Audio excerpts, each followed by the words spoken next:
Słyszę od tych inwestorów, ale słuchajcie, wy się nie szanujecie, ja i tak znajdę tańszych, wy nie umiecie odmawiać, no tak mi mówią szczerze. No i słuchajcie, czy tak jest, że faktycznie w tej branży my nie umiemy odmawiać, przez co się nie szanujemy? Są po prostu inwestorzy, którzy nagminnie próbują wszelkimi sposobami wymusić dodatkową pracę i to są różnorakie. Od podważania twojego autorytetu, poprzez krytykę projektu kompletną, wprowadzania ciebie w poczucie winy, że zrobiłeś zły projekt, nie dowiozłeś tego, co trzeba było. Ja się trochę z tym zgadzam, bo ja już od dawna nie chcę nagrywać tych podcastów, ale nie umiesz odmawiać, ale znowu tu siedzę.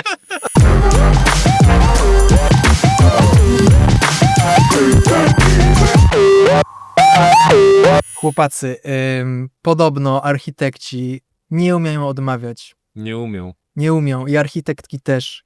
I wszyscy się z nas śmieją w tej branży, że my po prostu wszystko zrobimy dla tego projektu. I w tym odcinku porozmawiamy sobie, czy to prawda i czy może my umiemy odmawiać, a może nie umiemy, kiedy warto odmawiać, a kiedy nie warto odmawiać. Tak? Sprawdzimy to. Mamy trochę doświadczenia, my 14, wy 16 lat w nieodmawianiu, więc może zweryfikujemy tą naszą historię. Ja się trochę z tym zgadzam, bo ja już od dawna nie chcę nagrywać tych podcastów, ale nie umiesz odmawiać, ale znowu tu siedzę. Ale to dzisiaj siedzimy sobie tak komfortowo. No, nie umieliśmy odmówić naszemu sponsorowi. A sponsorem jest? Framery, fińska firma produkująca od dawna również takie podsy akustyczne. Dziękujemy Framery, że nie potrafili nam odmówić bycia sponsorem tego odcinka. Tak, nie narzekamy. Akustyka, jest światełko, jest przyjemnie. No dobra, słuchajcie, bo trochę tak jest, że jak ja sobie porozmawiam szczerze z inwestorami, tak rzadko się zdarza, ale tak już szczerze o branży, o takich inwestorach, którzy pracują z architektami i tak dalej, no to ja słyszę od tych inwestorów, ale słuchajcie, wy się nie szanujecie, ja i tak znajdę tańszych, wy nie umiecie odmawiać, no tak mi mówią szczerze. No i słuchajcie, czy tak jest, że faktycznie w tej branży my nie umiemy odmawiać, przez co się nie szanujemy, że ten projekt jest tak ważny, że my tak chcemy go zrobić, tak się chcemy wykazać, że po prostu zawsze jesteśmy na tak i robimy to kosztem siebie? Jak wy na to patrzycie? Jak jest w Poznaniu? Bo w Poznaniu może jest inaczej. Wiesz co, no to wszystko zależy tak naprawdę od dwóch czynników. Od rodzaju inwestora. Są po prostu inwestorzy, którzy nagminnie próbują wszelkimi sposobami wymusić dodatkową pracę i to są różnorakie. Od podważania twojego autorytetu, poprzez krytykę projektu kompletną, wprowadzania ciebie w poczucie winy, że zrobiłeś zły projekt, nie dowiozłeś tego, co trzeba było. Nie ty osobiście, no nie martw. No nie, no wszyscy to biorą do siebie, nie? Bo to jest rzecz, z którą się utożsamiasz i to jest tak naprawdę najłatwiejszy sposób wyłudzenia dodatkowej pracy, czy wymuszenia dodatkowej pracy. Czyli ty architekcie, brzydko zrobiłeś, jesteśmy niezadowoleni. Wprowadzenie... Co pan tu narobił? Co pan tu narobił? Jeszcze raz. Jeszcze raz musimy to zmienić, jestem niezadowolony. I wtedy ten architekt po prostu, o Jezu, Boże. I znowu mu przerywasz. Powiedz mu nie. Nie przerywaj. Ale ładnie. Ale tak z Nie klasą. umiem odmówić. Nie umiem. I dlatego się lubimy. Tak. Okej. Nie. Nie. No dobrze.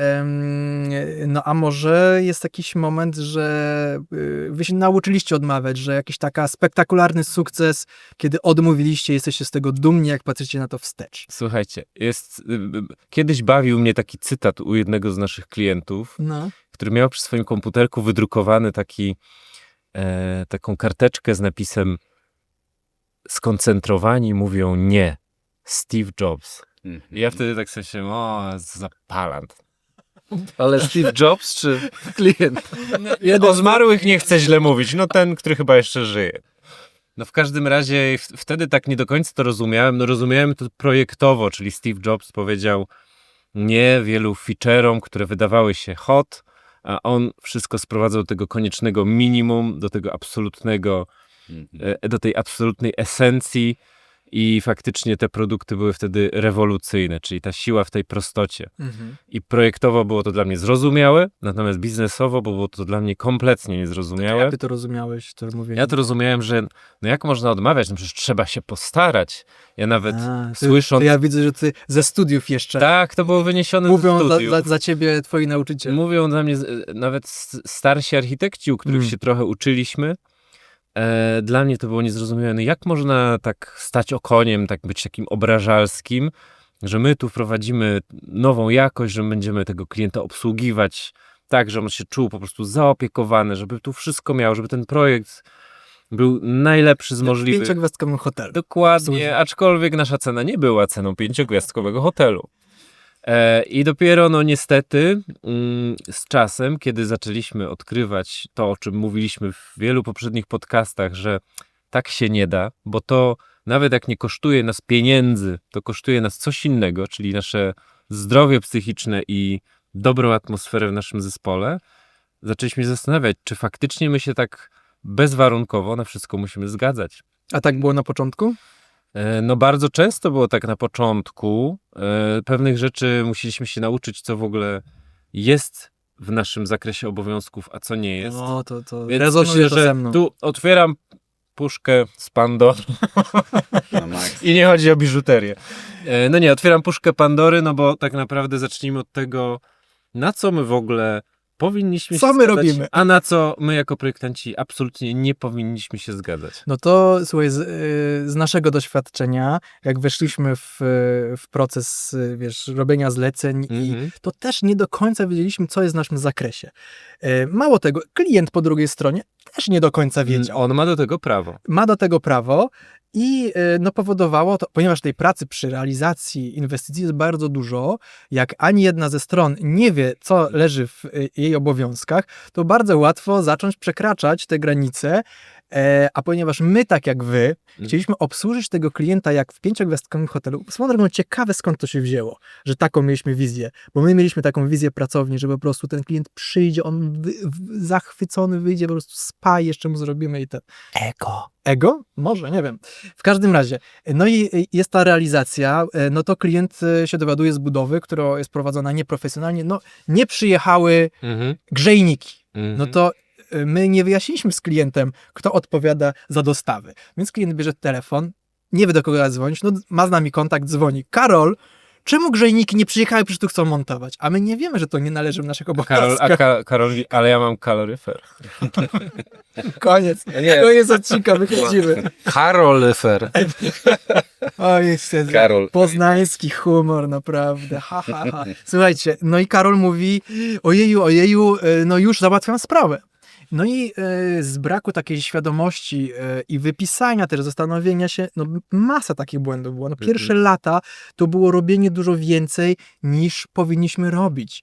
I to było brak umiejętności powiedzenia nie, ale może nawet to nie był ten brak, że my nie umieliśmy powiedzieć. My nie wiedzieliśmy, że nie powinniśmy tego robić. Że nie musimy tego. Że nie musimy. Skracając to, nie wchodzisz w buty project managera, tudzież inwestora zastępczego. Jak jest roztykasz potem proces realizacji, Mhm. bo my tak najłatwiej się mówi inwestor zastępczy, project manager, ale tam tych menadżerów jest w realizacjach jest dużo więcej. Menadżer dostaw, inspektor nadzoru, to są wszystko specjalizacje i full-time joby często. Tak. I jak zaczynasz pracę, to ty nie uczą cię na tej uczelni, kochane uczelnie, że takie pozycje w ogóle istnieją w encyklopedii ludzi, którzy są zaangażowani w proces, więc ten biedny architekt czy architektka no nie wie, że w ogóle jest menadżer dostaw, jest taki zawód, ktoś, kto przyjmuje, robi zamówienia, przyjmuje No dostawy. dobrze, ale to jakby niezależnie od tego, no ja pamiętam doskonale takie momenty, kiedy inwestorzy do nas mówią, no ale my nie wiemy, skąd to zamówić. Mhm. No ale no to pomóżcie mi, bo ja nie wiem co i jak i co. Wtedy mówicie, nie.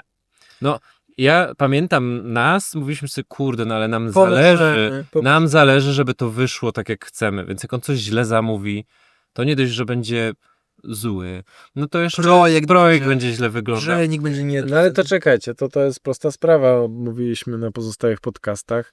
Zamiast nie mówisz tak, ale liczysz za godzinówkę, tak? Dokładnie tak. Jeżeli wiesz, że jesteś w stanie podołać temu zadaniu. Tak. I dokładnie. teraz To mieliśmy tutaj świetne... No dobra, bo to są proste sprawy, na razie o których powiedzieliśmy. czuję krew. Mam dobrą historię. Ale Powiedziałem daj mu, że ma taką kaloryfer historię. i się No, wspinam. buzuje. Karol, to daj historię, gdzie Tak. powinieneś był powiedzieć nie, a powiedziałeś tak. Chyba że powiedziałeś nie, a miałeś powiedzieć nie. Albo powiedziałeś nie, miałeś powiedzieć nie. Powiedziałem, powiedział tak, nie a znać, to nie może. powiedziałem nie, czyli powiedziałem nie klientom, którzy zamawiali u nas projekt i chcieli zamówić u nas nadzór inwestorski. I ja powiedziałem, że to jest bardzo duży projekt i my byśmy sugerowali, że przy tym projekcie musi pracować jeszcze taki project manager od samego początku, jak my już zaczynamy projektować i na każdym etapie sprawdza, kosztorysuje, sprawdza, robi takie studium wykonalności, czy to się da zrobić, czy to jest możliwe, czy nie. I informowałem, i to była bardzo ciekawa rozmowa z inwestorami, że zapytałem po prostu, jak ich poprzednie współprace przebiegały. I zapytałem, dlaczego nie pracują z tymi poprzednimi architektami, których znam, którzy są super, którzy robią świetne projekty. Okazało się, że fajni byli na projekcie, ale na realizacji, gdzie musieli, gdzie na nich zrzucono albo wzięli na siebie właśnie realizację tej budowy, nie podołali w skrócie. Przez co inwestorzy byli na nich, no w skrócie, źli. I ja próbowałem wytłumaczyć inwestorom, że to wcale nie ci architekci, znaczy oni popełnili błąd, że się zgodzili na to. Na zakres, którego nie powinni umieją. grać. Do końca potrafią. I wytłumaczyłem to 4-5 razy na każdym spotkaniu, że my jako architekci nie jesteśmy najlepszymi project managerami, tak generalizując oczywiście. Nie musimy być. Nie musimy być, Bo jesteśmy przecież świetni w jako projektowaniu. pracownia możesz mieć w zespole project managera, tak? Oczywiście. Oczywiście. I powiedziałem, że proszę bardzo, na stole położyłem kontakt do project managera. Sytuacja teraz już jest koniec tej sytuacji. Projekt zmierza ku końcowi i nagle inwestorka pamięta tą rozmowę z nami, że radziliśmy, że tu powinna być osoba, która poprowadzi ten projekt. My spełniamy nadzór autorski w takim zakresie podstawowym.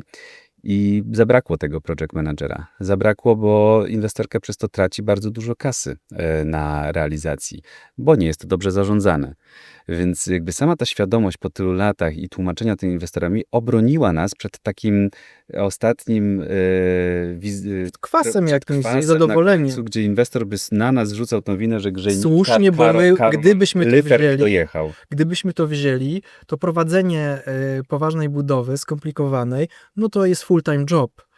Analiza Full odpowiedzialność. I full odpowiedzialność i trzeba wiedzieć, co się robi. I my byśmy to potrafili zrobić, ale ja mam jeszcze inne projekty, zarządzam biurem, zarządzam zespołem i to jest też taka samoświadomość. Ja byłem bardzo zaskoczony, jak się Karol bardzo fajnie podpytał, jak ta współpraca wyglądała, bo to jest inwestor, który nie robi, to nie jest jego pierwsze rodeo, nie? Że Ale koniec końców zrobiliście ten projekt? Nie, tak, projekt się realizuje, jest super, natomiast jedyne, co nie poszło dobrze, to właśnie, że zabrakło że profesjonalnego project managera. Tak, natomiast ja byłem bardzo zaskoczony, że inni architekci i architektki, których znam, to nie są początkujący projektanci, zdecydowało się na robienie takiego niedookreślonego trochę nadzoru nad realizacją. Czyli koordynacja budowy, Ja zdobywanie jestem ofert, zaskoczony, ofert bo zastępczych. to są błędy, które my robiliśmy na początku drogi, gdzie pakowaliśmy się w zakresy, na których się nie znamy. Nie mamy na to też czasu. I nie do końca chcemy się w tym specjalizować. Do tej pory jestem bardzo zaskoczony, że według mnie popełniają takie błędy również doświadczeni projektanci, którzy prowadzą swoją praktykę ponad 10 lat. Dla mnie trochę szokujące, ale to świadczy o tym, jak my bardzo chcemy pomóc temu inwestorowi i nie umiemy odmawiać.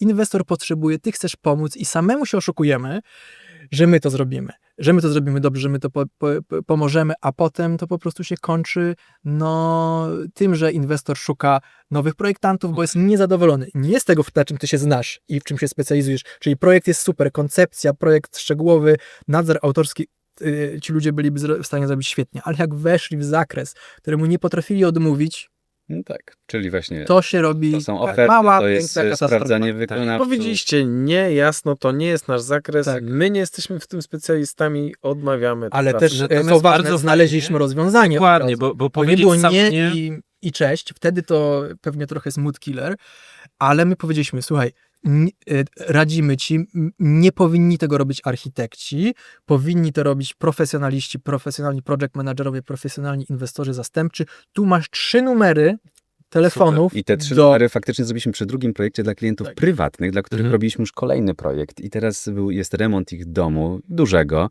i tam umówiłem się z klientką, że my zrobimy projekt, ale od początku będzie ten project manager, który będzie kontrolował budowę i to się dzieje i to jest wzorowa współpraca, dzięki czemu my jesteśmy cały czas w kontakcie z budową, ale to jest miła, fajna, pod kontrolą, inwestor zadowolony, zaraz będzie koniec tej budowy i inwestorka też była wdzięczna nam, żeśmy przycisnęli ten temat. No że- też oczywiście są różni project managerowie. Jeśli oni są po twojej stronie, to super, nie? Sami ich A- znaleźliśmy. A są Sami czasami znaleźliśmy. tacy, którzy jakby ich zadaniem jest to, żeby puszować różne rzeczy na Pewnie ty architektów. mówisz o tych sytuacji, które macie w różnych firmach, realizacjach, biurach, gdzie to nie potem- znasz tej W osoby. dużych realizacjach no po prostu inwestor sam sobie znajduje project managera, wyłonionego też czasem z przetargu, nie ukrywajmy, bo to nie zawsze jest wybrany Jasne. super ziomek, tylko kto da mniej i taka Kto da- osoba, mam wrażenie, szuka tylko Sam. sposobów, żeby robić jak najmniej i ci project managerowie, może zejdźmy już na chwilę z odmawiania klientom, ale z odmawiania Ale pojedźmy innym. sobie trochę po project manager. Nie, chodzi bardziej o to, że ja to też jestem w stanie zrozumieć. Ci ludzie, ci project managerowie szukają sposobu, jak robić, żeby się nie narobić. I w związku z tym jak najwięcej próbują wepchnąć Ale to... wykonawcy, Ty mówisz, architektowie. że ty to rozumiesz, a ja tego nie rozumiem. Ja uważam, że my wszyscy gramy do jednej bramki. Może inaczej, nie rozumiem tego mechanizmu, bo to jest obniżanie ceny kosztem Jakości. mobowania całej reszty i to psuje absolutnie klimat całej inwestycji. No więc polecamy znajdowanie project managerów i polecanie ich inwestorom, bo wtedy ta relacja z project managerem jest inna. On gra wtedy z tobą do jednej bramki, a nie próbuje się wykazać, To znaczy, szukając błędów architekta. ta jedna bramka Na to nie chwilę. jest to, że jak tutaj najlepiej oskubać inwestora, tylko żeby, Nie, no, projekt był wyszedł jak świetny realizacja. i dbanie o budżet. Tak. I no wiadomo, w Ja mam świecie kolejne profesjonalnym pytanie, się dzieje. zmieniając już z project managerów, schodzimy. Jak odmawiać pracy za darmo? No to podaj która- przykład, ja uważam, że w żeby branży- wszyscy zrozumieli, którzy nas słuchają, chociaż pewnie wszyscy architekci doskonale wiedzą, jak wygląda zapytanie o pracę za darmo, ale może podaj, Karol, konkretnie. A jest kilka rodzajów Jakie pracy są za darmo. rodzaje pracy za darmo? Ja myślę, No to jest że właśnie, może nie wszyscy sobie my zdają też kierujemy sprawę. ten podcast nie tylko do architektów i I branży tylko też branży kreatywnej, Mhm. a to się, ja uważam, że to się jeszcze bardziej wydarza, na przykład w branżach związanych z filmem, z reklamą, z takimi dziełami, gdzie proces na przykład przygotowania oferty w branży filmowej, reklamowej jest bardzo duży.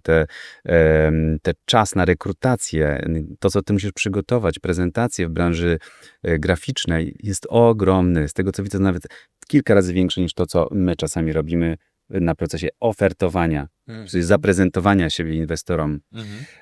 Natomiast spływają i myślę też, że ten temat pracy za darmo jest w ogóle bardzo gorący teraz i dobrze, bo wiele firm odważa się w ogóle zapytać architekta, zapraszać go na różne rozmowy, które są związane z konsultacjami, radzeniem, sprawdzaniem, wyciąganiem informacji i za to nie płacą. Takie jakby Te pan firmy za to nie widział. płacą. Jakby pan to Jakby widział. pan to wiedział, pan to narysuje. No, ale to są profesjonalne zapytania. To są często duzi gracze na rynku, którzy przychodzą i mówią, robią oczywiście otoczkę, tak jak wcześniej wspominałeś. No, zapraszamy tylko wybrane biura do Chadzą to naszej ego, ekskluzywnej realizacji. O, już pędzę. Wybieramy tylko najlepszych architektów. No, ale jeśli Frank chcecie Gehry nie wziąć, żyje, mówisz to. jeśli chcecie wziąć udział w tym projekcie, to przygotujcie po prostu koncepcję danej przestrzeni. Macie na to 2 tygodnie albo 3 tygodnie. Bierze w tym udział 2, 3 czy tam 4 uczestników i wybierzemy najlepszego. No i Albo- co ty wtedy mówisz? Albo nie. Co ty wtedy mówisz? No i no powiem No szczerze, panie, parę razy... zapraszamy do złożenia tego projektu. My mamy poza tym bardzo dużo innych realizacji. Jak tu się dogadamy i fajnie pójdzie A to już współpraca, jest kolejna część nawiki. to wie pan. No To jest generalnie świetna tak. realizacja. Będzie bardzo dużo o tym w mediach i w marketingu. My od czasu do czasu zdarza nam się, że bierzemy udział w takich konkursach. Najczęściej jest to moment, w którym przychodzi ciekawe zapytanie, a powiedzmy na tapecie u nas nie ma aż tak dużo roboty. Jest taka chwila, no bo Bierzecie generalnie udział w to takich konkursach? czasami bierzesz Zdarza się. udział, To zdarza ja się. muszę was tutaj skarcić. No Wiem, nie wolno. tak, no wiem, że Chłopaki, musisz No, nas skarcić. dlatego o tym mówimy, posypujemy głowy popiołem, czy tam popiołami. No i słusznie, no bo to nie powinno tak... Oczywiście, że nie. Natomiast zdarzały nam się przypadki, w których braliśmy udział w takim konkursie. Przygotowaliśmy to, co mieliśmy przygotować, a potem klient zaczyna wyciągać od nas jeszcze więcej. I jeszcze Tu więcej. jeszcze to pomieszczonko, Jeszcze tak? więcej. A tu... To znaczy, też A żeby jeszcze było jasne, kosztorysik do tego. że, poczekajcie, żeby było jasne, najczęściej naszą pierwszą reakcją na to, że poprosimy ofertę I wizja. z jakąś wizją, to my mówimy dobrze, ale tą wizją to nie jest wizualizacja, czyli już coś, co wymagało projektowania, site specific, tylko na przykład zrobimy moodboard do tego, czyli coś, co wymaga minimum takiego jakby zaangażowania nas i zespołu. I tak i nie, bo jest to przygotowanie często już pomysłu. No tak Bo my to nazywamy Tak, storyboard. Oczywiście, Więc oczywiście. generalnie wzięliśmy parę razy udział w takim przetargu. Raz udało nam się wygrać taki konkurs i w sumie wyszła bardzo fajna realizacja, ale klient też był dość świadomy i najczęściej to jest właśnie taki moment, w którym kurczę, jest tak troszeczkę luźniej, bo jak biuro całe jest, że tak powiem, wypełnione po uszy pracą, to w ogóle nam do głowy nie przychodzi, żeby brać udział w takich konkursach i nie robimy tego. Oczywiście kolejnym elementem to są konkursy architektoniczne, Po prostu. które w sumie są też za darmo, no bo nikt za to nie płaci, ale To też jest skandaliczne. no tak, no ale jak masz, nie wiem, 100 uczestników, to Nie powinieneś mieć 100 uczestników, to też jest skandaliczne. No tak. Znaczy to dobra, te konkursy Są to jest inny inna temat. broszka, to jest inny natomiast- temat, bo robisz, no chociaż tu też robisz to dobrowolnie. Nie, jak się myśli tak naprawdę o tym pracy za darmo i teraz myślimy o zdobywaniu projektu, prawda? Ale jest też praca za darmo taka, czyli odmawianie pracy za darmo, czyli właśnie przyjechanie na konsultacje. Ktoś mówi, kupiłem dom, może pan przyjechać zobaczyć? To w ogóle chciałbym, żebyśmy przestali mówić o pracy za darmo, bo to, że my angażujemy godzinę, 2-3 swojego czasu, to dla klienta jest za darmo, a nas to kosztuje. No właśnie. I No jak mówiliśmy odmówić o tym. Znaczy, to jest klientowi, inaczej, który bo mówi, to że jest- kupił dom i To jest przyjechał? praca, którą ty żebyś- opłacasz jako Tak. właściciel pracowni. Tak, To, dokładnie. bo to ktoś za to płaci. My za to płacimy. czy to Nie jest- ja, i ty. patrz, Poczekaj, to możesz inwestycja, nazwać czy to jest- inwestycją No, w zdobycie możesz. klienta. Możesz nazwać. I Klienci za- tak lubią to zaś nazywać traktować. i nam się zdarzyło mieć z inwestorem taką rozmowę. Mówimy nie. A propos mówienia nie, jak my już sobie kiedyś te koszty podliczyliśmy, ile my mamy zapytań, ile razy ja mógłbym jeździć na tą działkę, pan zobaczy, bo mam działkę, ja mógłbym cały miesiąc na takie spotkanie jeździć. No i my mówimy jakiemuś inwestorowi nie, słuchaj, to możemy przyjechać z przyjemnością, ale to kosztuje. No i część inwestorów to akceptuje i płaci. Mhm. Mówi, no oczywiście, zapraszam. I to jest super, a tak. część inwestorów wymaga trochę dopowiedzenia, o co chodzi, a część inwestorów jest po prostu zaskoczona, trochę obrażona i mówi, ale przecież to jest sprzedaż, to jest normalne, ja też muszę gdzieś jeździć, żeby sprzedać mój produkt. No nie wiem, jak ja rozmawiam z naszym prawnikiem czy finansistą, no to oni za pierwsze spotkanie jakoś też liczą i na tym rynku to jest standard. Nikt by nie zaprosił kancelarii na pierwsze spotkanie, bo ja mam duży temat, a w ogóle mam tyle pozwów, więc w ogóle będzie dużo pracy. To dobrze rokuje. A w ogóle to spotkajmy się w więzieniu, bo akurat siedzę. Nie no, świetne porównanie jest do lekarza. No też No do tak. lekarza pomarudzić i coś Pokonsultować. pokonsultować. No u nas też tak naprawdę my jesteśmy takim lekarzem od dobrej przestrzeni i z nami się to konsultuje, więc jakby radzimy wszystkim, żeby naprawdę wyceniać tę pracę, tłumaczyć dlaczego i co no. my na tym spotkaniu zrobimy. Więc Ale ja to chciałem jest... tutaj, żeby jak wszyscy internauci, te miliony słuchaczy nas słuchają, Miliard. żeby Paweł i Jurek obiecali, tutaj, ja już głowę popiałem, posypali, teraz obiecali, że nigdy więcej za darmo konkursu nie zrobią, cholera jasna. Już nigdy Okej, więcej. i kolejną rzecz, którą stosujemy Jurek przy nie takich powiedział. rozmowach. Paweł powiedział, a Okej, Jurek powiedział nie. i okej. No okej, tak, to jest to okej. A, dobra. Natomiast Naprawdę? Mo- Dobrze. Może ja myślę, że nas nie słyszy przez tą budkę, bo to jest tak, No tak, wytłumione. Uchot. W każdym razie można też zaproponować po prostu rejection fee, czyli słuchaj inwestorze, ryzykiem twoim jest to, że jeśli nam powiesz nie, ty inwestorze nam powiesz nie, no to płacisz nam taką kwotę. A jeśli dostaniemy ten projekt, to jest to odliczone po prostu tam od... Ciekawy pomysł. Ja Tak, widzę może być. dużo propozycji, z tymi inwestorami też trzeba rozmawiać. Uważam, że nie ma co się obrażać jedziemy trochę na jednym wózku i trzeba się zacząć dogadywać, więc tym zachęcam do tłumaczenia inwestorom, dlaczego nie i mówienia, że to jest nie w porządku.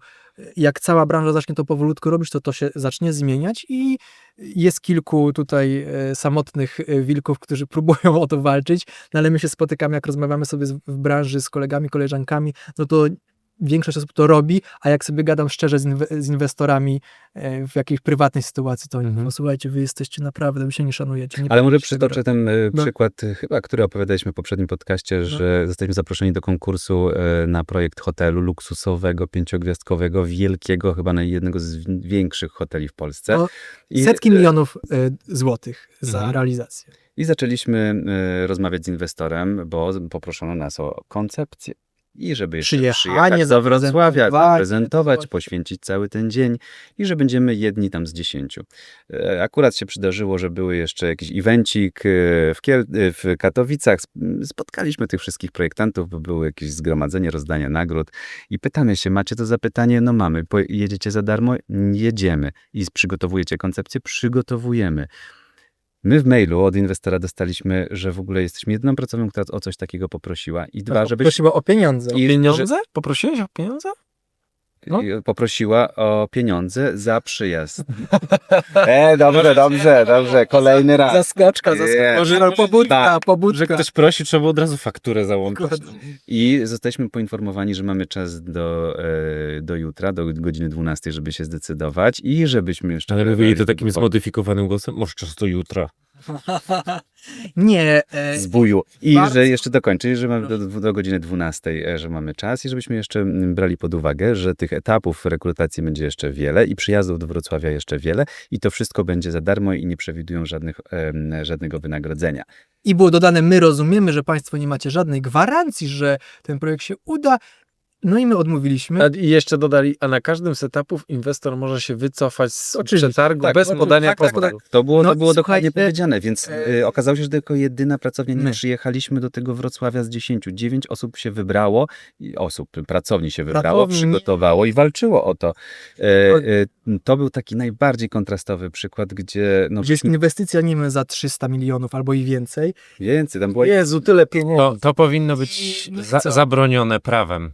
No ale nie możesz. No to jest prywatny niby inwestor, no no wiadomo jak w tym się zachować. Każdy chciał ten projekt, jak rozmawialiśmy z kolegami, koleżankami, że wszyscy chcieli mieć to w portfolio, bo 5-gwiazdkowy hotel, ja to jak najbardziej rozumiem. Natomiast takie zachowanie spowodowało, że ten inwestor potem nie wybierał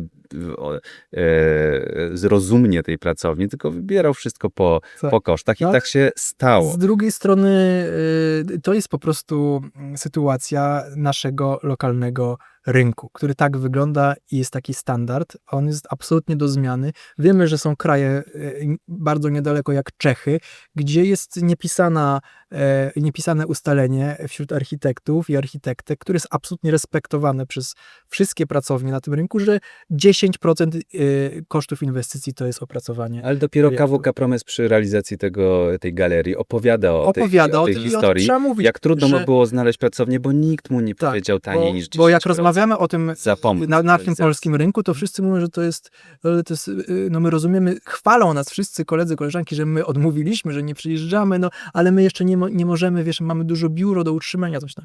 I że to się nie da na polskim rynku tu, wprowadzić. Są rynki zaraz obok nas, gdzie się architekci mówią nie i się to udało. Ne. Nie ma ne. No, Nie ma piwa. jedyne co w tych wszystkich doświadczeniach naszych, gdzie tak ulegliśmy, tak, ponieważ był moment, no to jakaś nauka z tego popłynęła, mianowicie mieliśmy taki case, gdzie oczywiście też na początku takiego konkursu przetargu podpisuje się NDA, gdzie jest kara umowna. To już jest jakby coś, co jest na naszą niekorzyść jako projektantów. To często też podpisuje się regulamin, w którym są bardzo określone zapisy tego konkursu, tego przetargu. I zdarzyło nam się też tak, że to inwestor, ten zlecający, sam nie trzymał się tego regulaminu. I nam udało się to w jakiś tam sposób wyegzekwować. To była dla nas to było ciekawe doświadczenie. Nie podajemy szczegółów tego, no bo to wszystko jest oczywiście objęte umową o poufności, ale drodzy koledzy architekci, koleżanki, patrzcie, co podpisujecie i też to egzekwujcie, bo jeżeli w ramach danego konkursu jest określony bardzo precyzyjnie zakres i potem na kolejnych etapach wymaga się od was czegoś jeszcze, to macie prawo tutaj odwoływać się Dokładnie. do wyższych instancji. Czyli nie tylko czytać trzeba umowę już, jak już się podpisuje. Ja bym wszedł już w ogóle w ten etap podpisywania umowy, kiedy ten klient jest już zdecydowany, ale są też umowy właśnie te konkursowe, które są takie krótkie, takie, które można byłoby pominąć, patrzy się tylko Acz czasem na- treściwe. No. na cenę i nam też to się zdarzyło, że w tych konkursowych umowach są takie rzeczy, których robiąc konkurs, to myślisz, dobrze, zrobię ten konkurs, nawet jest opłacony, a potem się okazuje, jak już wygrasz, że tam było parę zapisów, które no niestety trzymają cię. Nie ma czym się za- chwalić, nie ma się z czego No, cieszyć. My czasami wysyłając oferty, bo no najczęściej przy takich zapytaniach ofertowych, bo to jest najczęstsza formuła przetargu, czytamy zawsze umowy i tam wysyłamy na przykład informacje czy adnotacje, że możemy wysłać ofertę, ale z tym się nie zgadzamy. Tu uważamy, że jest na przykład za krótki czas realizacji projektu, że tu doradzamy to i to i jakby z takimi adnotacjami przesyłamy sobie oferty, a czasami pytania czy Excele są tak sformułowane przez klienta, że jak mówimy, stracimy 1 000 000 godzin na to, żeby to uzupełnić, wysyłamy swoją standardową ofertę, jak będą zainteresowani, tam odpowiedzą. Nie? No to słuchajcie, podsumujmy, co na razie ustaliliśmy, że architekci i architektki często nie potrafią odmawiać prac dodatkowych typu prowadzenie budowy, koordynację dostaw. Wynika to albo z niewiedzy, albo właśnie z niewiedzy, że w ogóle nie muszą tego robić, że to są inne specjalizacje, albo że nie potrafią tego robić. Często nie umiemy odmawiać pracy za darmo w konkursach, albo za jakieś bardzo niskie wynagrodzenie. No i gdzie jeszcze nie potrafimy odmawiać, a powinniśmy się Ja uczyć. bym wszedł na ten etap, jak podpisujemy tę umowę, No. są tam warunki, zaczynamy negocjować, idziemy na spotkanie i klient negocjuje. Mhm. Ja pamiętam taką sytuację, mieliśmy już dawno temu z klientem, gdzie wyceniliśmy ten apartament, wynagrodzenie 120 000. Piotr To idzie było bardzo dawno. idzie na spotkanie. Czyli apartament miał z 1000 metrów. Ja 1500, 100, To 900. było jeszcze na stary. Kawalerka. I klient mówi, że zróbcie ten apartament za 60, ale ja mam jeszcze tyle projektów, które z wami zrobię. I rzeczywiście tych projektów potem się posypało, ale już potem stawki nie dało się podwyższyć. I za te 60 000 ten wielki apartament było bardzo trudno zrobić i na pewno jakbyśmy to wtedy potrafili liczyć, odwołując się do poprzedniego podcastu, to było... Nie mierzyliśmy, bylibyśmy nie na mierzyliśmy, minusie. czy nas stać na zrobienie tego projektu. Ale tu jest, uważam... No i chciałem jakby do Tak? tego, jak potrafić się postawić, jakich argumentów użyć, że to będzie takie dobre doradztwo, żeby tego inwestora na samym końcu, kiedy on się posługuje tylko metodą negocjacji. To nie są faktyczne jego potrzeby, że ten projekt musi być na tyle tańszy. Myślę, że po prostu trzeba się nie bać odmówić i powiedzieć, że no po prostu ty nie jesteś w stanie tego taniej zrobić, bo to już jest spadek na jakości. Często można wyjść z tą inicjatywą, rozwiązaniem, ja mogę zrobić za mniej, jeżeli nie masz pieniędzy, ale obcinam zakres.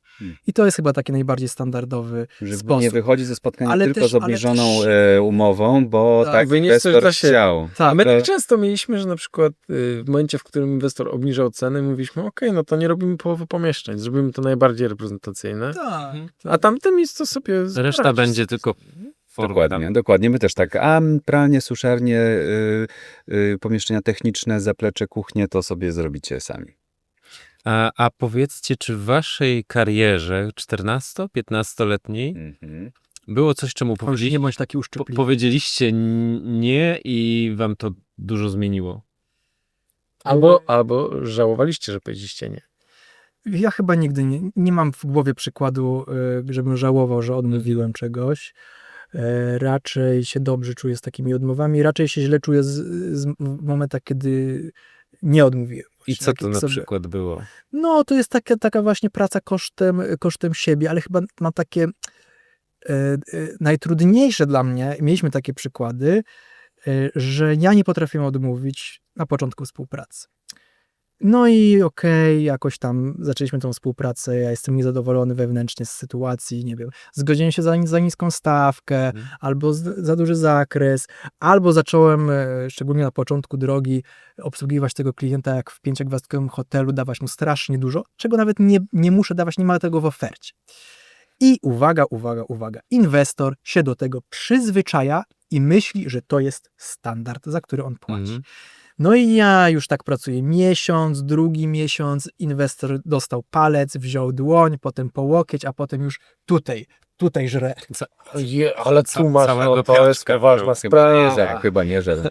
Słuchajcie, no i co się okazuje, i jaki jest nasz wniosek po takich doświadczeniach, że strasznie trudno jest zmienić tą dynamikę relacji z inwestorem, jak już się w jakiś sposób zaczęło pracować.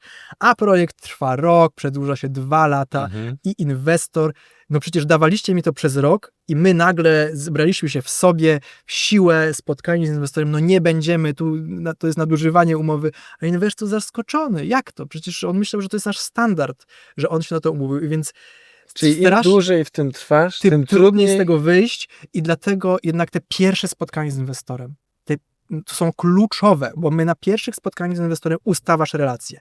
Jak my mówimy, drogi inwestorze, nasze przyjechanie na budowę kosztuje. Jeżeli ty się nagniesz tutaj, to już inwestor będzie próbował Wykorzystać. dalej i jest coraz trudniej odmawiać, więc uważam, że to jest ustawianie asertywne granic tej relacji odbywa się na początku. Ale potem oczywiście trzeba się pilnować.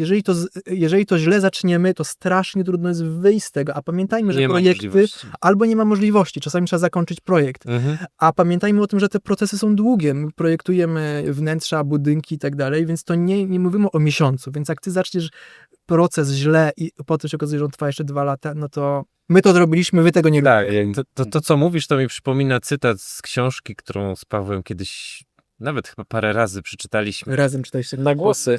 Na głosy. Wtedy to był jeszcze taki protoplasta audiobooka. Rework. My o tej książce wam mówiliśmy i to było o tym, jak tworzyć mały biznes w sposób taki zwinny właśnie, pozwalający na to, żeby tam dobrze zarabiać, nie skalować. No, tam jest bardzo dużo ciekawych rzeczy i tam właśnie zapadło mi w pamięć i ja wtedy też tego nie rozumiałem jeszcze, że jeśli chcesz poznać wartość swojej pracy, każdego aspektu swojej pracy, daj na to cenę. I ja wtedy nie rozumiałem, że... O co chodzi? No, chodzi o to, że nie tylko na to, co jest faktyczną twoją usługą, czyli tylko projektowanie musi mieć tą cenę, ale każda czynność związana z tym, co wykonujesz zawodowo, musi też mieć cenę, czyli to, o czym mówisz. Telefony, maile, odpowiedzi, jazda, spotkania i tak dalej, i tak dalej. I zresztą wysłałem wam też cytaty z drugiej książki, którą napisali właśnie David Heinemeier Hansson i Jason Fried. I bardzo polecam wszystkim to. To jest It Doesn't Have to Be Crazy at Work, gdzie cały króciutki rozdział jest zatytułowany No, czyli poznaj nie. I tu jest dokładnie wszystko to, o czym my mówimy, czyli jak mówisz nie, to mówisz zazwyczaj nie jednej rzeczy, a otwiera to wiele różnych możliwości, czyli yes is no to 1,000 things, nie? Czyli jak już się na coś zgodzisz, to blokuje się cała reszta. I tu mamy takie doświadczenia z czasów COVID-u, kiedy musieliśmy brać zlecenia i musieliśmy się zgadzać na projekty mało opłacalne i potem się okazało, że nagle wpadały inne rzeczy, na które my nie mieliśmy czasu, bo trzeba było skończyć te mało opłacalne. I to jest ta pułapka tego nieodmówienia. Zawsze coś jest kosztem czegoś innego, tak? Tak, i tu jest bardzo fajne, no naprawdę, wrzucimy to na pewno w opis, tak, że no is specific, yes is general, tak. Kamila wrzuci. No dobra, ale to słuchajcie, to My też co jest, temat. do czego jeszcze możemy mówić nie? Ja uważam, że możemy mam mówić dobre. sobie nie. O, też chciałem to Tak? powiedzieć. Edyta Mówienie Paul, sobie, nie? która nam Tak. pomaga merytorycznie. Pozdrawiam Edytę. Jezu, dziękujemy Edyta za wszystko. Tak, I ustaw. firmie Rechał dziękujemy, która za niezmiennie nas sponsoruje tutaj. Tak, oczywiście. Wielkie dzięki. I Edyta zrobiła nam test osobowościowy. jakościowy. Okazało się, że każdy z nas, jak tu siedzimy, ma w głowie popcorn, który cały czas wylatuje. I my mamy od cholery pomysłów. Cały czas byśmy rzucali tymi pomysłami.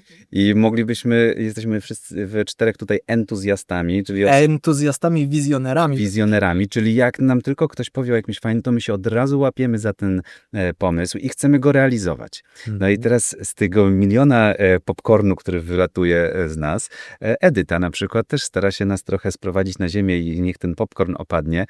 I to jest to pytanie, czy my i jak trudno powiedzieć samemu sobie. Edyta Nam dała piękne narzędzie, prawda? W postaci panowie, wy musicie mieć not to do list, Tak. czyli wypisywać sobie rzeczy, których nie będziecie robić.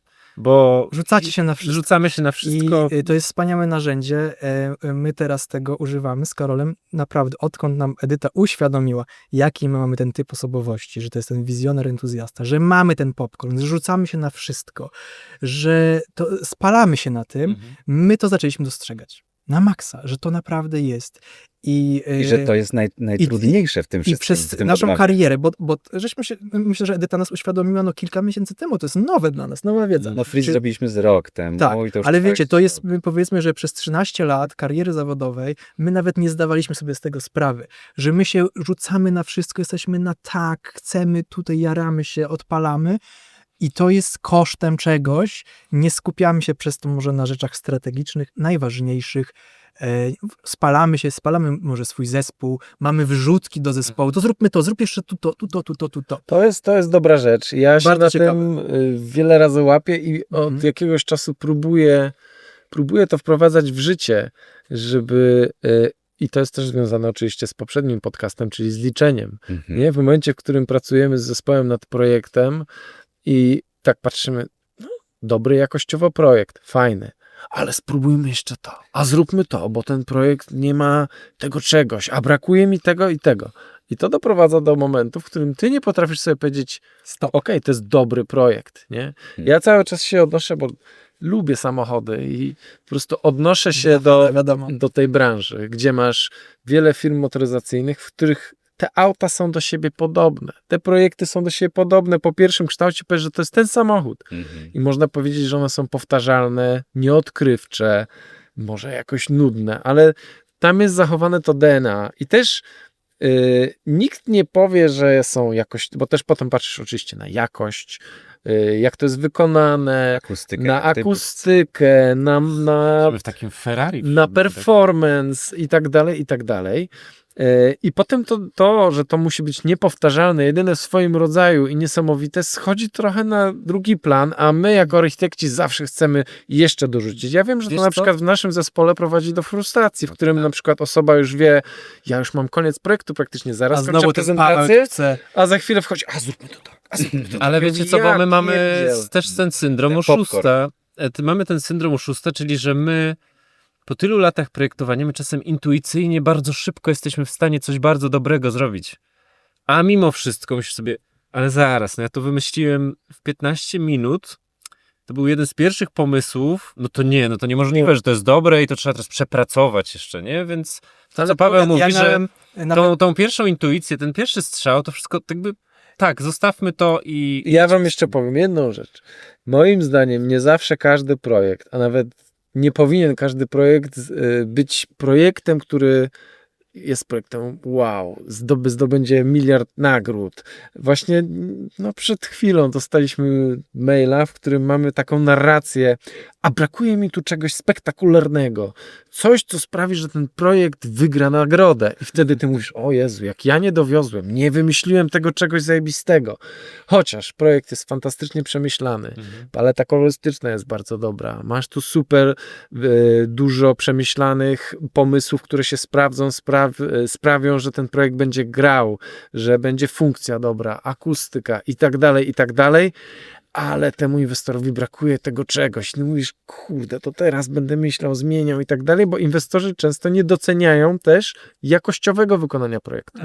Era Instagrama. I jak tu odmówić? Efekt. I jak powiedzieć nie, ja uważam, że ten projekt jest świetnie zrobiony i być może tego typu przestrzeń nie potrzebuje tego efektu wow, bo ona będzie przez 10-15 lat świetnie grała, Tak. świetnie Nie się zestarzeje sprawdzała, się. nie zestarzeje się, odpuśćmy to sobie i ja uważam, że ten projekt jest dobrze zrobiony, a ty po raz pierwszy masz styczność z projektowaniem. Tak. Ale szach i mat. No czyli ale dobrze, no to jest mówienie, jest to mówienie w jakiś sposób nie i z którego ty jesteś zadowolony, jak ty to komunikujesz. Jak to się uda i potem to przejdzie, to mówisz, kurde, no przecież to ja siedzę w projektowaniu 15-16 lat, a ta osoba po raz pierwszy się spotyka z tym całym procesem. Może to jest fanaberia poniedziałku, bo komuś tak się Tak, wydaje. ale w tak? ogóle Bo to... przez weekend przegadał ze znajomymi. No, Ale posłuchajcie, Brakuje to efektu wow. jak my w ogóle do tego podchodzimy, bo to jest rzecz, na której ja się cały czas łapię. Jak? Pomimo tego całego doświadczenia, Mhm. przychodzi klient i generalnie często architekt w zestawieniu z nim pokazuje ten pomysł, który często jest na bardzo dobrym poziomie, ale summa summarum nagle ten klient staje powyżej niego i mówi mu, co ma zrobić, a co poprawić. I jakby nie jesteś w stanie zaufać architektowi, to po pierwsze, Mhm. a po drugie sam architekt czuje się jako taki, no nie wiem, niegodny tego projektu, czy słucha tego inwestora i bardzo często nie powie inwestorowi nie, ja uważam, że nie wiem, to jest dobrze zaprojektowane, tak to powinno wyglądać i w sumie odrzucam twoje uwagi z jakiegoś powodu. Oczywiście tu jest cienka granica między ego, że ja zrobiłem teraz najbardziej zajebisty projekt na świecie i tyle. I musi być tak jak A ja. pomiędzy tym, co ty potrafisz robić, twoim fachem, nie? Tak, bo przecież z częścią uwag możesz się absolutnie nie zgadzać, bo to jest tylko jakaś subiektywna Tak. wizja klienta, który tak nie ma doświadczenia projektowego i tak być może mniej zna trendy, czy tam nawet nie chodzi o trendy, ale mniej zna się na funkcjonalności i czymś, co będzie ponadczasowe, Tak.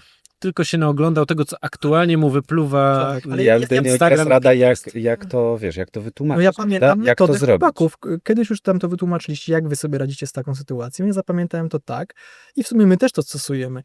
Bo często inwestor, czy ktoś z ramienia inwestora impulsywnie daje swoje uwagi pod wpływem chwili. Mhm. Tu mu się podoba, nie podoba, tu by zrobił tak, tu by zrobił śmak. Na spotkaniu. No i teraz my kiedyś tak zaczynaliśmy, byliśmy na początku drogi, no bardzo się przejmowaliśmy tymi wszystkimi uwagami. Ale teraz my wiemy, że będzie jeszcze jutro, będzie jeszcze pojutrze i będzie za tydzień. I sam inwestor może o części tych rzeczy nie pamiętać, a część po prostu tak rzucił pod wpływem chwili, więc jakby podsumowujemy spotkanie, pytamy, czy w te uwagi chcemy wprowadzić. Wprowadzenie tych uwag zajmie tyle i tyle. Jeżeli oni chcą sprawdzić, czy ta przestrzeń w taki sposób jednak, no i często się mówi, a nie, to ja tylko tak. Ale I to jest tak taka też ładna opowiada- odmowa. To jest odmowa, oczywiście. która, no, mówmy się, my jesteśmy wszyscy partnerami w tym procesie i musimy siebie tak traktować, więc sposób rozmowy, sposób powiedzenia tego nie jest fundamentalny. Nie można powiedzieć nie, bo nie. Trzeba powiedzieć dlaczego nie, czy to jest dobre dla ciebie, wysłuchać siebie nawzajem i z reguły dochodzi się do konsensusu. No zdarzają się wyjątkowe przypadki, gdzie jest jakiś opór, nie wiadomo czym No i spowodowany. mieliśmy taki opór w projekcie, który w przyszłym roku ujrzy światło dzienne i tam inwestorzy trochę nas zmusili do zrobienia gładkiego, białego sufitu, który nie wpłynie dobrze na to wnętrze i żałujemy, To że prawda. inwestor podjął takie decyzje. Karol mi przypomniał, ja już to na wyparciu mam. Bo Czyli jednak uległeś, powiedziałeś tak. Ulegliśmy. ulegliśmy, natomiast co uratowało, bo proces 3-letni, więc można było zapomnieć. Po 3 latach, jak inwestor zobaczył już próbki tego sufitu na którego nas budowie, do którego nas zmusił, to mówi: panie Karolu, czy to na pewno tak ma być, ten biały sufit? I ja na szczęście po tej decyzji, która przyszła od całego zarządu największej firmy na świecie, która ma takie budynki, które są najdroższe na świecie. I ja wiedziałem, że muszę napisać takiego maila, że szanowni, ja osobiście nie radzę, nie zgadzam się z tą decyzją, natomiast wprowadzamy to w projekt, Bo już i mamy wprowadzamy ten biały, parudy. naprawdę chodzi o biały sufit gładki i napisałem, dlaczego uważam, że ten sufit biały nie jest dobry dla tego wnętrza.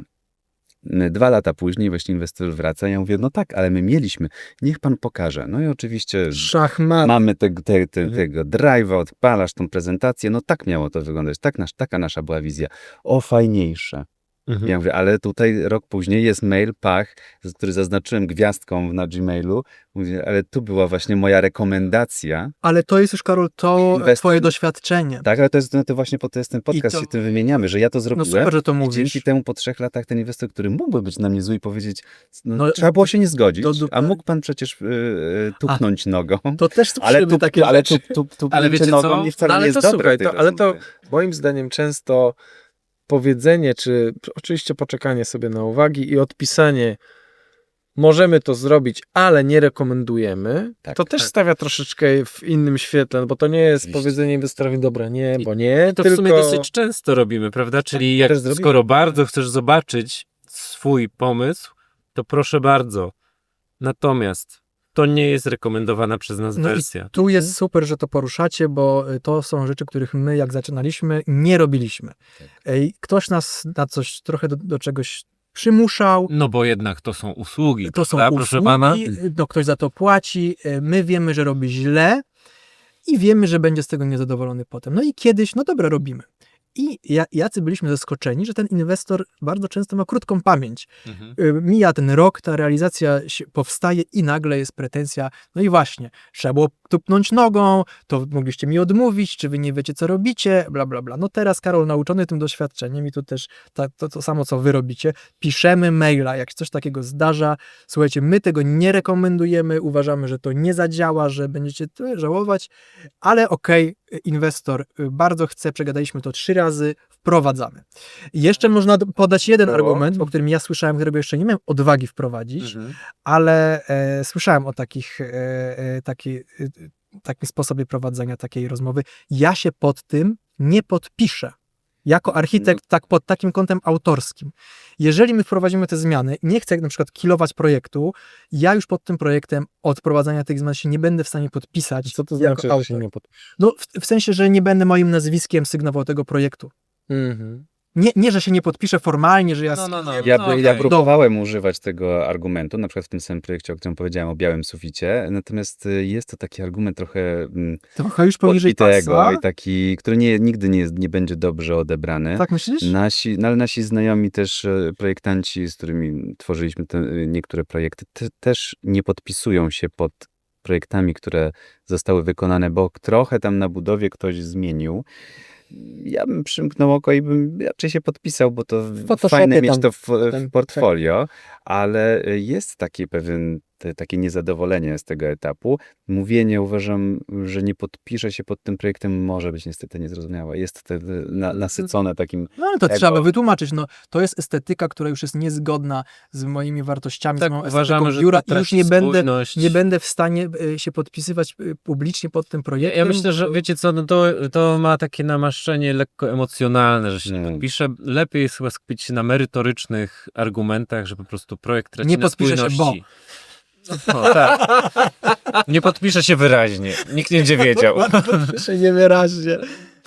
Projekt traci na spójności, traci na jakiejś tam idei, na byciu charakterystycznym, no whatever. Nie? No, ale Po prostu- czekaj, my mieliśmy sytuację również nie tylko estetyczną, wizualną, tylko niedawno mieliśmy moment, w którym inwestor wymusił de facto zmianę rozwiązania związanego z technicznymi sprawami, takimi jak wentylacja, klimatyzacja itd., gdzie wymusił wybór znacznie tańszych urządzeń, które potem myśmy podpisali, że nie rekomendujemy, Mhm.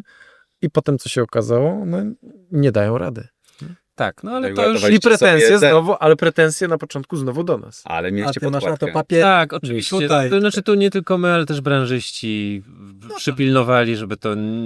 To, co nie jest... z tego morał, no po prostu trzeba trochę przewidywać przyszłość, że te decyzje się potem wrócą i trzeba je gdzieś zapisywać, Tak. zaznaczać, jak to było ustalone na gębę, gdzieś tam trzeba napisać maila. A Słuchajcie, chcę- ustaliliśmy na budowie, że robimy to i to, A my tego nie oczywiście- rekomendujemy. Oczywiście Trzeba wszystko to musi mieć pisać, podkładkę, natomiast mi przyjemnie było słyszeć jakiś czas temu opinię klienta, który pracował z nami, potem w międzyczasie robił jakiś tam inny temat, na który my nie mieliśmy czasu z kimś innym i wrócił i powiedział tylko, że no pracowałem z tamtymi, ale no jednak nami? nie, ale z wami było tyle lepiej, że no wy się nie zgodziliście na te wszystkie moje pomysły i projekt wyszedł fajny, a tamci robili wszystko, co chcieliśmy i potem Ciekawe, że to te poruszasz. rozwiązania jednak nie były za dobre. Ja też to słyszałem już Też kilka to razy, słyszę, też to że słyszę. inwestorzy nam mówią, no tam ta współpraca nie wyszła, bo oni się na wszystko godzili. Mhm. I nagle ten projekt się rozpadał, inwestor był zagubiony. No często inwestorzy, którzy są w ogóle inwestorami, mają budżety, oni w życiu takim swoim zawodowym są takimi osobami Tak, pewnymi duerami. siebie, duerami. I oni na takich spotkaniach mogą być tacy, a ja chcę to, ja chcę tutaj. Ale tak naprawdę oni bardzo często oczekują od tego architekta. Chcą mieć autorytetu. Chcą też. mieć, oczekują autorytety. Nim oczywiście, panie dziedzicu, zrobimy. Oczywiście taką wersję. I nagle się okazuje, że gęsto ten inwestor tego nie chce. On chce mu powiedzieć, chce usłyszeć, nie, to jest złe, ja się znam, tak robimy. Czyli może ta odmowa zbudować szacunek. Szacunek i autorytet. No tak, I ale wręcz być trudne do pojęcia, oczekiwana, nie? wręcz Trudne do nieintuicyjne, zrozumienia. bo to trzeba trochę być, nie wiem, psychologiem, albo już rozumieć ten teatr, tą grę, że inwestor często oczekuje wręcz tej odmowy No, i ustalenia granic. to jak znacie naszą historię, to dawno temu, bardzo dawno temu, sobie ustaliliśmy, że kończymy pracę 15-16 i potem już nie odbieramy, nie umawiamy spotkań. No właśnie ja do ciebie dzwonię, a ty nie Było to dla nas bardzo trudne na początku mentalnie, Ja nie znam tej historii. żeby się do tego przyznać. Nie znam tej historii, opowiedz. No jak to? No to dobra, to jest kolejna rzecz. Mówimy nie naciąganiu nawet na takie spotkania, bo czasami inwestorzy oczekują spotkań wieczorem, bo on nie 18. może, spotkań w weekendy, jakiś wyjazd, 18 na siłowni, Jurek. kolacji Dawno po. No, i tak dalej. Więc generalnie jest to też rzecz, którą myśmy się akurat nauczyli na bardzo wczesnym etapie mówić nie, czyli nie odbieramy, pracujemy od 8, powiedzmy 7, 8 do 15, 16. To są takie godziny, w których funkcjonujemy, możemy przegadać, coś umówić się na kola, na spotkanie. No wiadomo, jak jedziemy na budowę z Poznania do Warszawy i z powrotem i jeszcze gdzieś, no to wyjdzie później. Ale to no są to wyjątki. się nie da tego Tak. oszukać, ale tak w generalnym, codziennym życiu po prostu nie spotykamy się, nie umawiamy czegokolwiek związanego z pracą po godzinach pracy. Bo potem, jak już raz się powie tak, to Oj, potem trzeba drugi, dokładnie. trzeci, czwarty. I No, to jest my to rzecz, robiliśmy. którą nam jest łatwo No, odmówić. ja was My o to to długo chcę za robi- chwilę zapytać, Tak. natomiast dowiedziałem się ostatnio po latach, że pewna duża firma, z którą współpracowaliśmy, jak się tam ktoś dowiedział, że słuchajcie, ale ci chłopacy, te chłopaczki, Które ty? tym w sensie my, No nie. oni powiedzieli, że oni po 16 nie będą się z nami spotykać, ani odbierać. I to poszło po całej tej organizacji, że słuchajcie, ale oni nie mają, oni się nie boją powiedzieć, że nie. I tam zaczęło to małą rewoltę w tej chwili, że większość osób tak tam zaczęło, że ja też chcę po 15 tam już kończyć, nie No i zacząć super przykład, bo to ktoś musi... No ale to wiesz, to nie? było takie poparte argumentem, bo mówiliśmy, pracujemy o tej i do tej, a potem łatwo było powiedzieć, jadę odebrać dzieci z przedszkola na przykład, nie mogę już gadać, albo zajmuję się tym i tym. I tak samo pewnie w zabiegach architektonicznych czy projektowych, zamiast mówić tylko nie, bo nie, po prostu trzeba to uargumentować, nie? Bo tak jak sobie Nie, bo myślę, to źle- że jak ja bym poszedł do konstruktora silników, znowu odnoszę się do motoryzacji, Sahara, Jezu, kupcie I bym- samochód. i bym powiedział, a ja bym chciał, żeby kształt tych cylindrów był w gwiazdkę, no to dostanę odpowiedź, że nie, bo to będzie taki, mi taki, zrobili. w ogóle to wszystko wybuchnie. Ty masz oczy z gwiazdkami. ale ty masz... No ale wiesz, to są Pedały. takie odpowiedzi, nie zrobię tego, ponieważ ten silnik wybuchnie i pana zabinie. A, to chętnie. to pardonsi. Dwa takie. No jasne, oczywiście. A czego wy nie odmawialiście, że tak się zaśmiałeś? No Jezu, no ja pamiętam ten początek, na przykład inwestorów, którzy Ja mieli pamiętam. dużo wolnego czasu. Ty miałeś się przebrać w spódniczki? Na spotkania tak chodzić, nie? Wuj. Wuja. Dobra, cięcie jeszcze raz. Nie no, słuchajcie, pamiętam jak dziś te inwestorów na początku naszej drogi, którzy mieli dużo wolnego czasu, uwielbiali se gadać. Nie wiem, z czego to wynikało, no tacy byli. Ja pamiętam te 3-4 godzinne spotkania o projekcie, prostym jakimś apartamencie, wiecie, 130 metrów. I ja pamiętam, jest ta godzina 19, ja siedzę. Z naszej strony 3 projektantów. Nie? Ja, Karol i jeszcze chyba ktoś tam, Hania, czy nie pamiętam. I jest 3 godzina. 3,5 godziny i my gadamy o sklejce od godziny, czy ona jest estetyczna, czy nie. I po prostu ja wtedy wychodziłem z siebie. No i dalej siedzieliśmy tam, jak wiecie, trusie i nie potrafiliśmy odmówić. No i teraz to by było dla mnie mega łatwe, no ale kiedyś to były dla mnie, słuchajcie, rzeczy nie do przejścia. No i ja czuję, jak po prostu, jak my byliśmy słabo przygotowani do tego zawodu, do rozpoczęcia w ogóle tej kariery. No my nie musieliśmy byliście takie błędy. asertywni. Na maksa, nie? To jest też to, co ten nasz początek, że my chcieliśmy tych klientów tak obsługiwać, nie wiadomo co, czego oni nie oczekiwali. To jest niepotrzebne w ogóle w tym procesie, ale łatwo, przynajmniej nam było łatwo, jak zaczynaliśmy, że świetna architektura to musi też mieć taką obsługę i my po prostu tam żonglujemy, jeździmy na rowerku, To ja śpiewamy. akurat myślałem, że opowiesz o waszym życiu nocnym, że obsługa klientów nie kończyła się tylko na spotkaniach, tylko jeszcze... To wydawało ja nam wiem, się... do czego ty pijesz. No był taki picia. wspaniały pomysł w naszej karierze, historii naszej przedpotopowej. Ja już po prostu zapomniałem, bo ja nie pamiętam.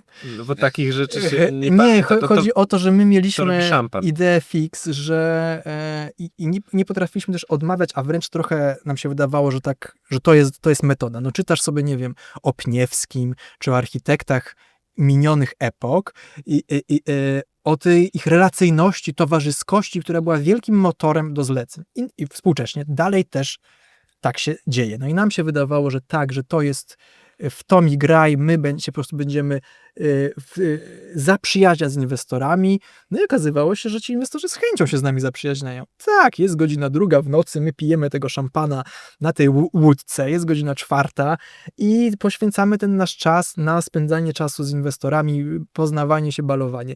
Liczyliśmy, że takie relacje pozwalają realizować te wspaniałe projekty, no bo ci inwestorzy ciebie znają, ufają tobie, zlecają ci te projekty, świetnie cię opłacają, przecież też cię lubią, macie relacje, więc macie ten super kontakt. No, A i jeszcze ci ludzie, którzy co są się na łódce, okazało? też ci zlecą kolejne projekty. te projekty. No i po jakimś czasie okazało się, że to się nie sprawdza. My cały czas już ta głowa od tego szampana boli, a ta faktura nieopłacona, albo tego projektu nie ma po prostu, więc a my się też nie do końca super z tym czujemy, więc nie potrafiliśmy wtedy powiedzieć nie, Czyli a to... teraz jak nas klient zaprasza, no już nas nie zaprasza. Po prostu.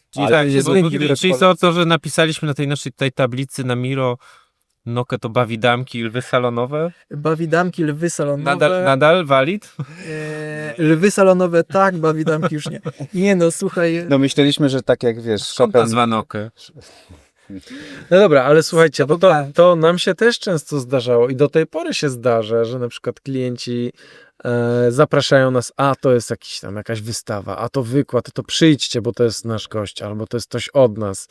I jakby ja nie mam kompletnie problemu z tym, żeby powiedzieć nie, bo ja nie mam w tym momencie czasu, ale widzę, że to czasami jest odbierane, no ale dlaczego nie przyszliście? No przecież was zapraszaliśmy, albo my współpracujemy, a to jest takie wydarzenie, no i jakby no kurczę, to my pracujemy biznesowo, ja nie muszę się z wami spotykać po południu, bo po prostu nie lubię i w tym czasie, nie wiem, układam domki z kart, bo taką mam pasję, nie? I nic wam do tego. Ale wiesz co, no ja w tym momencie też znam architektów, którzy wiecie, zaczynają uczyć się grać w golfa i gdzieś jeździć w takie miejsca, gdzie stosują taką metodę trochę, że Wchodzenia w relacje. wchodzenia w takie relacje i Piłeczki i kija. piłeczki i kija.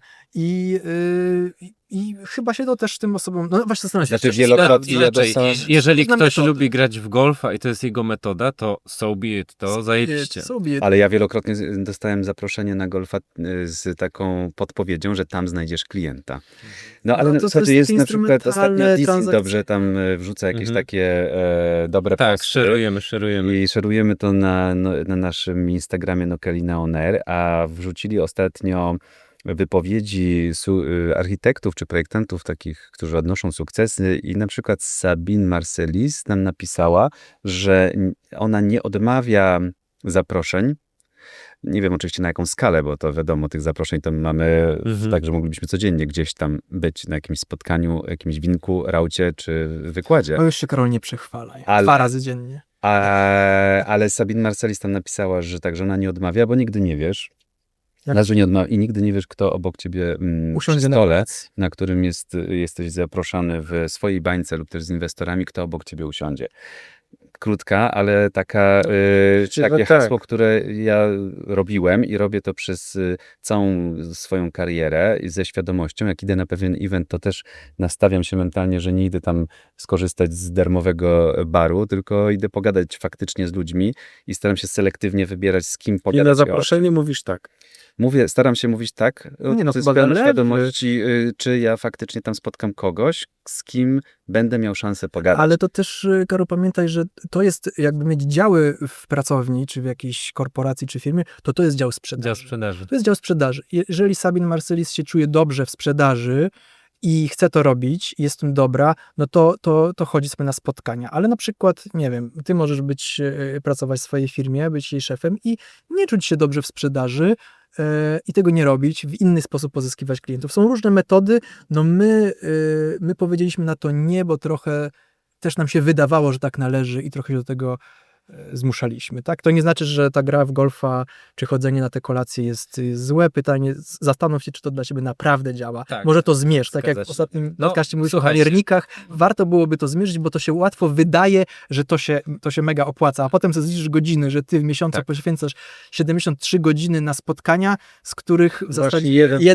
jeden projekt albo pół. No. No i zastanów się, czy to ci się kalkuluje. Rozmawialiśmy przy którymś podcaście też o tym, że wy byliście właśnie tacy outgoing na początku, a my kompletnie w drugą stronę. My odmawialiśmy wszystkiego i po latach się dowiedzieliśmy, że od w sumie wielu osób, że no bo wokół was narosła taka aura niedostępności, co było nawet spoko, nie? Bo wiecie, no ta niedostępność też jest okej, Jest natomiast sexy. my musieliśmy trochę w drugą stronę, w sumie tak się poznaliśmy w ogóle, no bo zazwyczaj Dla nas jakbyśmy... byliście bardzo dostępni. O Jezus, słuchajcie, to był pierwszy wyjazd od w ogóle dawna, na którym się zgodziliśmy, bo nam się parę rzeczy zgodziło, tak? Dostaliśmy pełno kasy za to.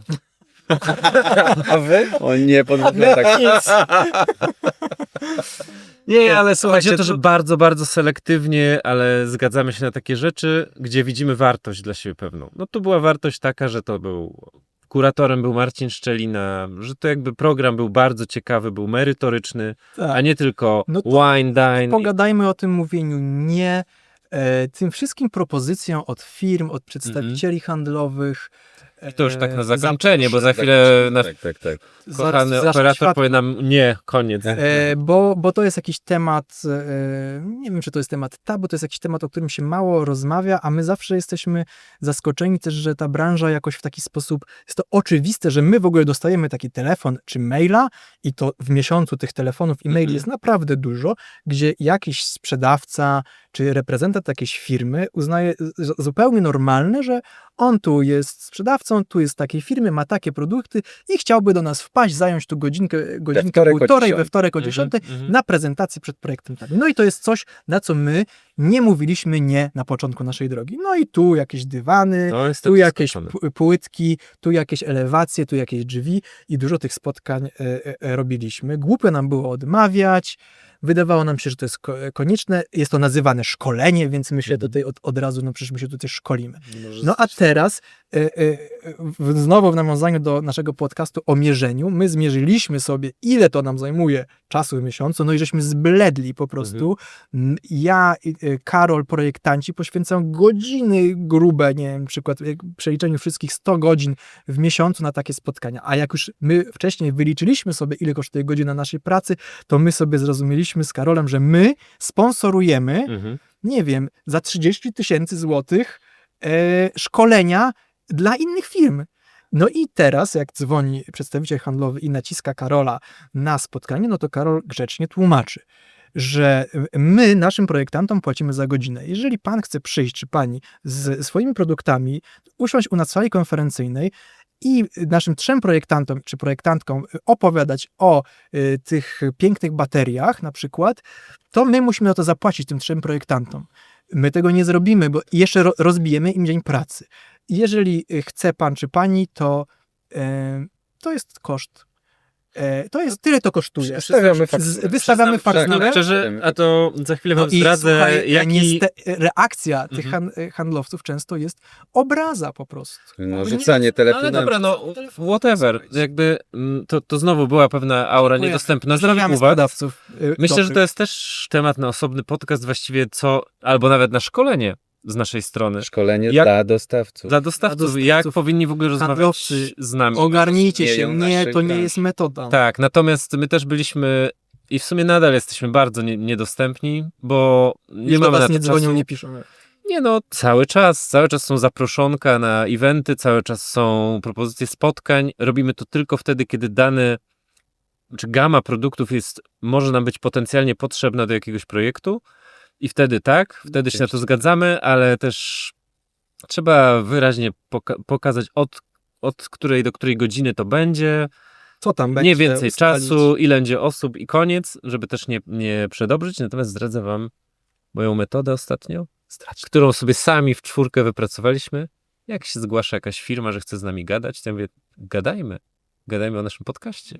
Wejdźcie jako Szach i mat, zapraszamy. Aczkolwiek- To jest ciekawe, I to jest ciekawe, bo to jest właśnie to, o czym mówisz. Tak. No to co my z tego będziemy mieli? Wiele firm się już więcej nie odzywa, bo my pracujemy przy podcaście głównie z firmami, z którymi już mamy relacje, Oczywiście. czyli coś zrobiliśmy. Ale też widzimy super odbiór architektów, którzy to słuchają i nam dają znać, że fajnie umieszczamy tych reklamodawców, że to jest takie zupełnie inaczej podane niż w innych podcastach czy w innych reklamach, że to jest taka reklama, w którą my naprawdę wierzymy. Bo No, wierzymy ale w bo firmy. to jest o tym, o czym rozmawiamy, bo ty nie chcesz mieć Hmm. zwykłej reklamy, bo mówisz nie Chcesz temu, mieć co... wartościową reklamę.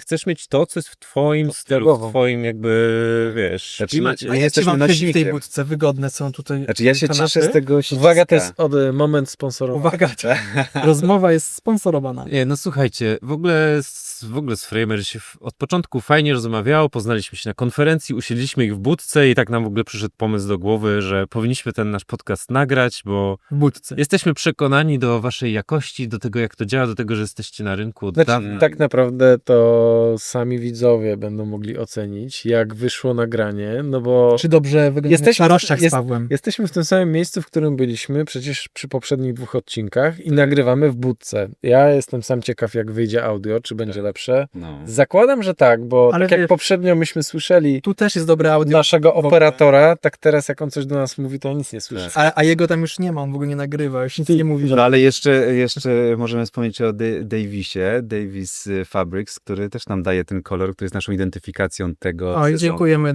I z nimi też się Davisowi. super pracuje. Wspaniała Mieliśmy firma, kolejne naprawdę. z nimi projekty, między innymi na Targach Rzeczy Ładnych, scenografię do wydarzenia i oni są tak sprawni w działaniu, że ja naprawdę chcę kolejne... To już nawet Chcemy ich polecać, to nie jest... Mm. I my w takie współpracy i kolaboracje wchodzimy z firmami, które naprawdę chcemy polecać i w nie wierzymy. tak, i drodzy przedstawiciele handlowi, tak to się robi. No i tak, dziękujemy Rechał, że nam pomaga i że Edyta Paul może nam pomagać, bo bez tego pewnie nie bylibyśmy tak merytorycznie dobrze Bez tego byście przygotowani. nas nie słuchali. Nie wiedzieliśmy, Słuchajcie, że jest czy my, popcorn. czy my kontynuujemy jeszcze Nie, dalej nie, na podcast? Nie. Nie. To już czas zakończyć ten podcast. Ciekawe, czy ktoś Nie policzy, bójmy się mówić wrzucimy nie. to do tego notebooka i sprawdzimy, ile razy powiedzieliśmy nie. Mega temat. Nie. Albo nie, ja wolę zrobić... Nie, po co? Wolę zrobić Ja nie mam na to konkurs. czasu. Wolę zrobić Konkurs, konkurs tak. dla słuchaczy. Ile razy powiedzieliśmy razy? nie w tym podcaście i zwycięzca dostanie... Dostanie Piotra. Ja wiem, co dostanie. Ja Kolację. dostanie. Nie. Relację, Kolację do 4. trening z Jurkiem albo szampana ze mną. Od ciebie to tego lemura, co łowiłeś na ostatnim odcinku. No dobra. Wizytę u lekarza. Koniec, Karol. Koniec. Koniec. Dzięki. Czas powiedzieć nie, dziękujemy Idziemy do domu. i idziemy do domu. Nie do zobaczenia. Cześć. A może? Pa. Pa, pa, pa, pa, pa. We'll be right back.